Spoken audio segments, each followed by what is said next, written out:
प्रकारचं अट्रॅक्शन असतं। मग त्या गोष्टीमुळे त्याच्या अतिरेकी वापरामुळे आपल्या डोळ्यांवरती परिणाम होतो, कंटिन्यू बसल्यामुळे पाठीच्या मणक्यावरती परिणाम होतो, लांबचं किंवा जवळचं दिसायला आपल्याला प्रॉब्लेम होतो, आपली मानसिकता बदलते, चिडचिडेपणा वाढतो, एकाग्रता कमी होते, वाचलेल्या गोष्टी लक्षात राहत नाहीत। आता तुमचं पूर्वीचं जीवन बघा, थोडंसं आठवून तुम्ही, आपल्याला आठवतो अगदी लहान वया पहिलीपासूनच आपल्याला आठवतो, किंवा त्याच्या आधीच सुद्धा काही मुलांना, मला तर आठवतं माझ्या जीवनातलं, मी अगदी बालवयापासून जेव्हा मला बोलता यायला अगदी त्या काळापासूनच मला आठवतं, तसं आठवतं प्रत्येक गोष्ट आपल्याला। तर पूर्वी आपल्याला काहीही वाचलं की लक्षात राहायचं, पण आता अलीकडच्या काळात कसं झालंय, कितीही वाचलं तरी पटकन ते डोक्यातून जातं। तर कशामुळे, तर हे सगळे दुष्परिणाम मोबाईलचे आहेत। मोबाईलमध्ये तुम्ही कितीही चांगली एखादी कविता वाचा, कथा वाचा, गोष्ट वाचा, जशी तुम्ही हातामध्ये पुस्तक घेऊन वाचलात आणि ती तुमच्या लक्षात राहते, तशा प्रकारची गोष्ट किंवा कथा किंवा जे काही असेल तुम्ही वाचलेलं, मोबाईल मधलं 100% तुमच्या लक्षात राहत नाही। आम्हाला प्रौढ व्यक्तींना सुद्धा हा अनुभव येतो, अनेक विचार, अनेक काही चांगल्या गोष्टी आपण बरेचदा मोबाईलवर वाचतो, पण त्या कोणी लिहिल्या किंवा कुठे आपण वाचलंय, कुठल्या ग्रुपवर वाचलंय, कुठल्या मेसेज मध्ये वाचलंय, हे आपल्या लक्षात राहीलच असं नाही। कारण दिवसभर ती स्क्रीन आपल्याला एवढं सगळं शेअर करत असते, अगदी सगळं ब्रह्मांड आपल्या नजरेसमोरून काही काळामध्ये निघून जातं, तशा प्रकारची संभ्रमावस्था आपली झालेली असते। त्यामुळं आपल्याला त्या मोबाईलचा कितपत वापर करायचा ह्या गोष्टी लक्षात घेतलं पाहिजे। आता सध्या तुमचा विद्यार्थी दशेमध्ये आहात तुम्ही, ज्ञानार्जनाचं वय आहे, ज्ञान घेण्याचं वय आहे। या काळामध्ये तुमचा फोकस फक्त काय असला पाहिजे, तर आपल्याला जास्तीत जास्त ज्ञान कसं घेता येईल, प्रत्येक गोष्ट आपल्याला कशी शिकता येईल, मग तो 5वीचा विद्यार्थी असो, 6वी, 7वी, 8वी, 9वी, 10वी पर्यंत कुठल्याही का वर्गाचा विद्यार्थी असला, तुमच्या जीवनाचं एकच ध्येय असलं पाहिजे की आपल्याला आपल्या विषयाचं सगळं ज्ञान घ्यायचं आहे। मग वर्गात शिकवलेला तुम्हाला प्रत्येक विषय समजेलच असं नाही, कुठल्या मॅडमचं समजतं, कुठल्या सरांचं समजतं, काही आवडीचे असतात, काही रागिष्ट असतात, काही तापट असतात, ज्याच्या ज्या त्या प्रवृत्ती असतात। मग त्या प्रत्येकाने आपल्याला प्रेमानं समजूनच सांगावं, आपल्याला जवळ बसून पूर्ण वेळ द्यावा असं शक्य होणार आहे का, तर शक्य होत नाही। तुम्ही 5-50 विद्यार्थी वर्गामध्ये असतात, मग सगळ्यांना त्यांनी समानच शिकवलेलं असतं, पण ते प्रत्येक जण आत्मसात करेलच असं की नाही, किंवा प्रत्येकाला तो विषय समजलाच असेल नाही। तर अशा वेळेला तुम्ही तो विषय पुन्हा एकदा मोबाईल मधून समजून घेऊ शकता। खूप चांगल्या पद्धतीचे व्हिडिओ मोबाईल मध्ये, तुम्ही युट्यूब जर ओपन केलात तर प्रत्येक क्लासचा, प्रत्येक विषयाचे, प्रत्येक चॅप्टर वरती अगदी खडा माहिती देणारे व्हिडिओ आज मोबाईल मध्ये उपलब्ध आहेत। मग या गोष्टीचा तुम्ही फायदा करून घेतला पाहिजे की नाही, फक्त त्याच्यावर कार्टूनच बघावं किंवा त्याच्यावर रील्सच बघावे, काही अवांतर बघावं असं आहे का, नाही। आपण त्याचा खूप सुंदर चांगल्या पद्धतीनं वापर सुद्धा करू शकतो। या आता सध्याच्या काळामध्ये काही उदाहरणं अशी आहेत की ज्या मुलांना मोठे मोठे क्लास, MPSC, UPSC ची वगैरे क्लास लावण्याची ऐपत नव्हती, किंवा मेडिकल साईडला गेलेले सुद्धा काही विद्यार्थी असे आहेत। आता मला वाटतं मध्य प्रदेश मधल्या त्या मुलाचं मला नाव आठवत नाही, तो टॉपर मुलगा आहे, पहिल्या 10 मध्ये आलेला। त्या मुलानं, त्याची आई शिक्षिका आहे स्वतः, आणि त्या मुलानं पूर्ण त्याचा नीटचा अभ्यास म्हणजे मेडिकलचा अभ्यास पूर्ण मोबाईलवर कव्हर केला। त्यासाठी आपल्याला त्या मोबाईल कडून, त्या यंत्राकडून सगळ्यात चांगल्या गोष्टी शिकता येऊ शकतात, याचा तुम्ही विचार केला पाहिजे। म्हणजे लाखो रुपये फीस त्या क्लासला घालण्यापेक्षा काही अल्प प्रमाणामध्ये खर्च करून मोबाईल वरती त्या सगळ्या सुविधा तुम्ही उपलब्ध करून घेऊ शकता, घर बसल्या ते ज्ञान घेऊ शकता। या गोष्टीचा तुम्ही विद्यार्थ्यांनी विचार केला पाहिजे। बरं, अभ्यासच त्याच्यावर शिकावा असं काही आहे का?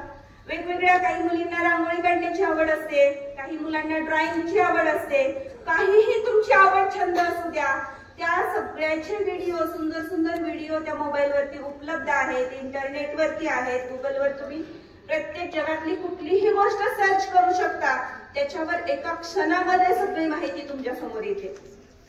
मग या सगळ्या गोष्टी गोष्टीचा आपण चांगल्या पद्धतीने कसा वापर केला पाहिजे ही गोष्ट तुम्ही अगोदर आत्मसात करून घ्या. तुमच्या मनाशी याची खुणगाठ बांधा की नाही आपल्याला आज हा विषय समजला नाही, मी हे आज शिकून घेणार. आणि बरोबर तुम्हाला त्या गोष्टी कळत जातात. मग त्या मोबाईलचा वापर आपल्या चांगल्यासाठी कसा करता येईल हे आपण बघणं गरजेचं आहे. मध्यंतरीच्या काळामध्ये तुम्ही अनेक न्यूज चॅनलवरती वगैरे ऐकलं असाल, काही मुलांनी गेम खेळून किंवा त्या गेमच्या एडिक्शन पोटी आत्महत्या केलेल्या, ब्ल्यू व्हेल वगैरे नाव ऐकून असाल तुम्ही. तर तशा प्रकारचे जीवघेणे गेम खेळून त्या मुलांनी सुसाईड केलं. म्हणजे गेम खेळत खेळत त्याचं एडिक्शन एवढं होऊन जातं की आपले पूर्ण बुद्धी त्या मोबाईल आपल्या बुद्धीचा वापर करतो. म्हणजे आपण त्या मोबाईलनं सांगितल्याप्रमाणे त्या गेम मध्ये सांगितल्याप्रमाणे ते टास्क दिल्याप्रमाणे आपण काम करायला लागतो. काही मुलांनी अक्षरशः आपल्या आई वडिलांचे खून केले, काही मुलांनी स्वतःचं जीवन संपवलं. आणि मग एवढ्या सगळ्या घटना झाल्यानंतर मग सगळ्या देशामध्ये ते ब्ल्यू व्हेल गेमला बंदी घातली. त्याच्यानंतर सुद्धा अनेक अशी प्रकरणं त्या गेमची झालेली, बरेच गेम आहेत. आणि मग हळूहळू ते शासनाच्या लक्षात आल्यानंतर मग त्याच्यावर कायदे केले, बंदी घालण्यात आली. तर अशा अनेक गोष्टी आहेत त्या गेममुळं अनेकांचं जीवन उद्ध्वस्त झालेलं आहे. आता अलीकडेच बघा, जरी जीवघेणे नसले तरी फ्री फायर असेल, ते पबजी असेल, काय ते रमी असेल, अशा अनेक गेम आजही मोबाईलवर अवेलेबल आहेत. आणि ती मुलं खेळतात. मग त्याच्यातून तुम्हाला काय मिळतंय का? तर कित्येक मुलांनी अक्षरशः उमरग्यामध्ये सुद्धा आता ह्या 2 महिन्यापूर्वी घडलेल्या घटना आहेत सर. तर त्याच्यामध्ये ऑनलाईन गेम मध्ये 1.5 लाख रुपये, 8वी 9वीतला मुलगा होता, वडिलांचे 1.5 लाख रुपये त्यानं मोबाईल मध्ये त्या ऑनलाईन गेम मध्ये घातले. आणि वडिलांना सुद्धा पत्ता लागू दिला नाही. वडील आंघोळीला वगैरे गेल्यानंतर ते पासवर्ड माहित करून घेतला मोबाईलचा त्यांच्या, आणि त्या पासवर्डच्या माध्यमातून ऑनलाईन ते पे वगैरे करायचे, त्या फोन पे वगैरे ह्या सगळ्या लिंक जोडून त्याला ते गेमसाठी पैसे मिळवला आणि ते पैसे वडिलांचे घातला. मग आणि लगेचच मेसेज येतात ऑनलाईन पे झाल्यानंतर, तुम्हाला आता माहिती आहे तेवढे एज्युकेटेड आहात तुम्ही, तर मेसेज येतो की तुमच्या अकाउंट मधून एवढे एवढे पैसे विड्रॉल झालेले आहेत, गेलेले आहेत. तर ते आलेले मेसेज सुद्धा त्या मुलांना पटकन डिलीट करून टाकायचं लगेच. म्हणजे एवढा शातीर दिमाग आपण म्हणतो. तर तशा प्रकारचे एवढे चाणाक्ष मुलं आजही आहेत. आणि या सगळ्या गोष्टीतून तुम्ही काय साध्य करणार आहात? त्याचं भलं काही होणार आहे का? तेच पैसा त्याच्या शिक्षणासाठी त्याच्या आई वडिलांनी खर्च केला असता, तो पैसा त्याला त्या ऑनलाईन गेम मध्ये लावला आणि त्या वडिलांनाही फसवलं, आईला फसवलं आणि विशेष म्हणजे स्वतःचं जीवन त्याला अंधारात ढकललं. आता कुंडवाडीची 2 महिन्यापूर्वीची घटना आहे. एक असा थोडासा अर्धवट शिकलेला, आपण मुलगाच म्हणूया, अजून लग्न काही त्याचं झालेलं नाही, नवतरुण वर्ग आहे आणि शेतीमध्ये कष्ट करत होतं, काम करत होतं, शेतकरी होतं. तर हे सगळं काम करून त्याला चक्री गेम खेळायची सवय लागली. राहुल कुलकर्णी आपल्या धाराशिवचे पत्रकार आहेत, त्याची ते पूर्ण मुलाखत, त्याच्या पूर्ण फॅमिलीची मुलाखत त्यांनी घेतलेली आहे. आणि त्या चक्री गेम मध्ये एवढा तो मुलगा वाहवत गेला. शेतातलं काम करायचं, लगेच तो गेम घेऊन बसायचं, थोडं इकडे तिकडं बैलांना चारा पाणी वैरण करायचं, लगेच गेम घेऊन बसायचं.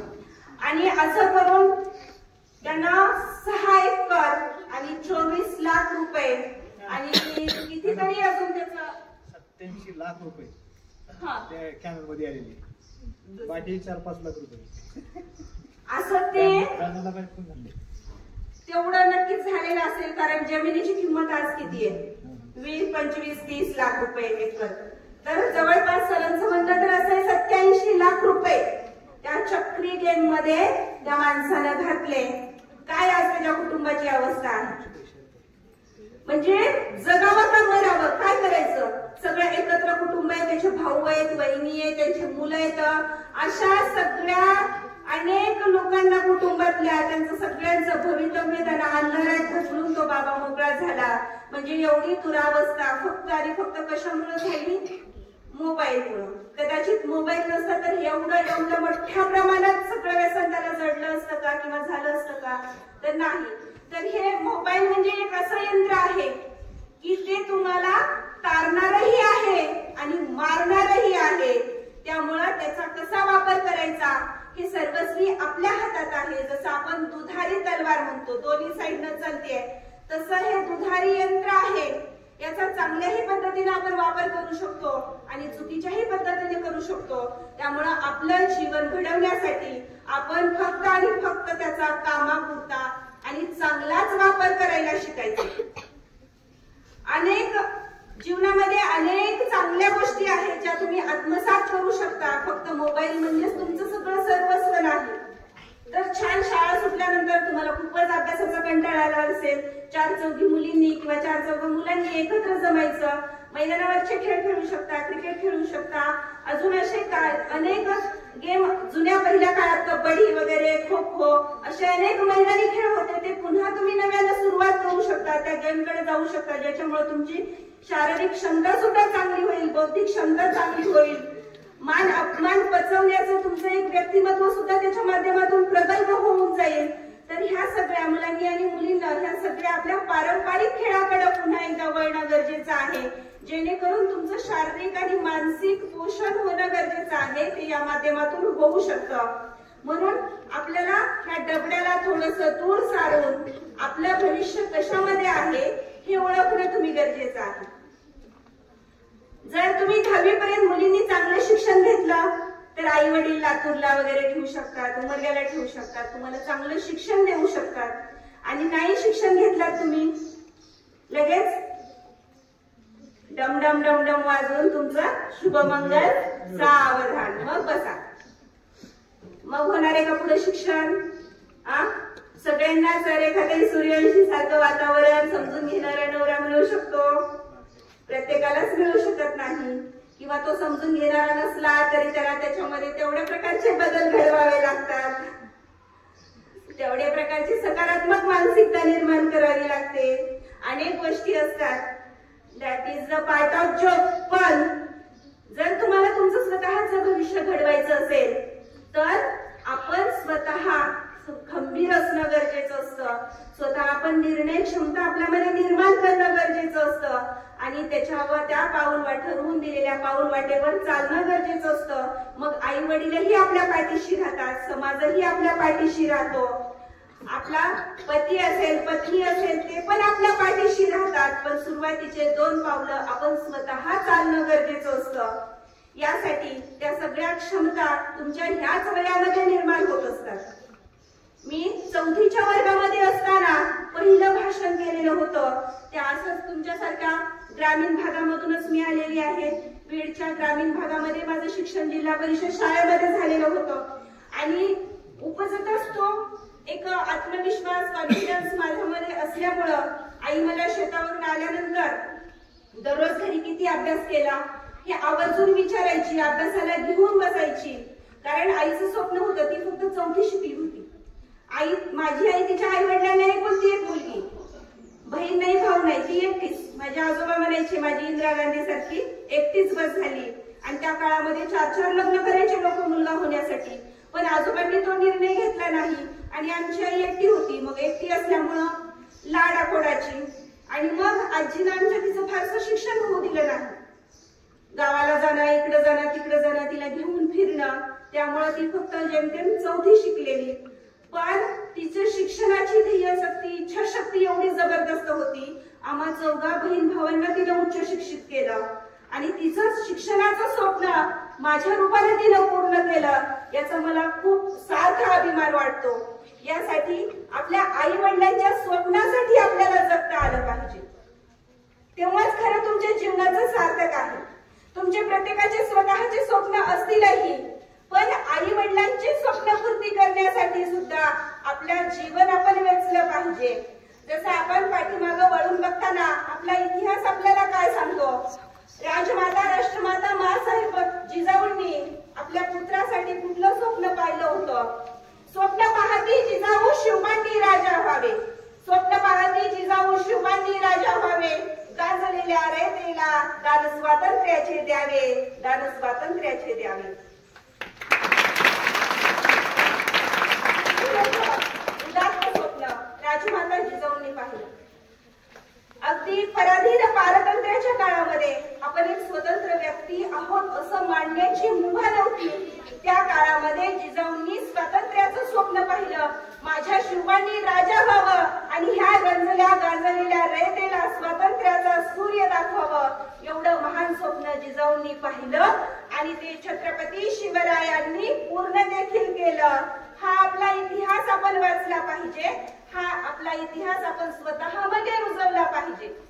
आई वडिलांच्या स्वप्नासाठी जागणं काय असतं आणि त्या स्वप्नाच्या पूर्ततेसाठी आपले पूर्ण जीवन वेचणं काय असतं हे आपल्याला शिवचरित्र सांगतं. शिवाजी महाराजांचा जर आपण इतिहास वाचला, ऐकला, शिवचरित्र वाचलं, ते बालवयापासून त्यांच्यामध्ये ते सगळे गुण होते आणि त्या गुणांना नावारूपाला येण्यासाठी त्या अहोरात्र कष्ट करत राहिले, परिस्थितीशी झगडत राहिले. मी एका शूर मातब्बर सरदाराचा मुलगा आहे म्हणून ऐशो आरामामध्ये लोळत मोबाईल बघत ते पडले का? अजिबात नाही. त्यांनी खडतर आडवळणाचा मार्ग स्वीकारला. माझ्या रयतेसाठी मला हे सगळं बदलायचं आहे, स्वतःचं राज्य स्वराज्य स्थापन करायचं आहे, हा ध्यास त्यांनी मनाशी बांधला आणि त्याच्यासाठी श्वास आणि त्याचा ध्यास एक केला. म्हणून आज आपण सर्वजण त्याची फळं चाखत आहोत. या ठिकाणी स्वाभिमानानं, आनंदानं आजच्या या 21व्या शतकामध्ये आपण राहत आहोत. याचं सगळं श्रेय राजमाता जिजाऊंना आणि छत्रपती शिवरायांना जातं. अगदी वयाच्या 12व्या वर्षी जगद्गुरु तुकोबारायांनी त्यांना छत्रपती ही पदवी दिली होती. तुम्हा आम्हाला कोणी देईल का? किती चांगला मुलगा आहे, किती चांगली मुलगी आहे, एवढं जरी म्हणून घेण्याची पात्रता आपण अंगात निर्माण केली तरी आपण आजच्या काळामध्ये खूप काही केल्यासारखं होईल. जगद्गुरु तुकोबारायांनी शिवरायांसाठी ओळी लिहिल्या होत्या. शिव तुझे नाम ठेविले पवित्र, छत्रपती सूत्र विश्वाचे की. म्हणजे बालवयातच त्यांना छत्रपती ही पदवी त्यांनी बहाल केली होती. कशामुळे केली असेल? त्यांच्या अंगचे गुण ओळखून ती पदवी बहाल केलेली होती आणि त्या पदवीला सार्थ ठरवण्याचं काम शिवरायांनी केलेलं आहे. अशी अनेक उदाहरणं आपण आपल्या इतिहासाच्या माध्यमातून आपण वाचू शकतो, ऐकू शकतो, घेऊ शकतो आणि त्याच्यावर आपल्या जीवनाची वाटचाल करू शकतो.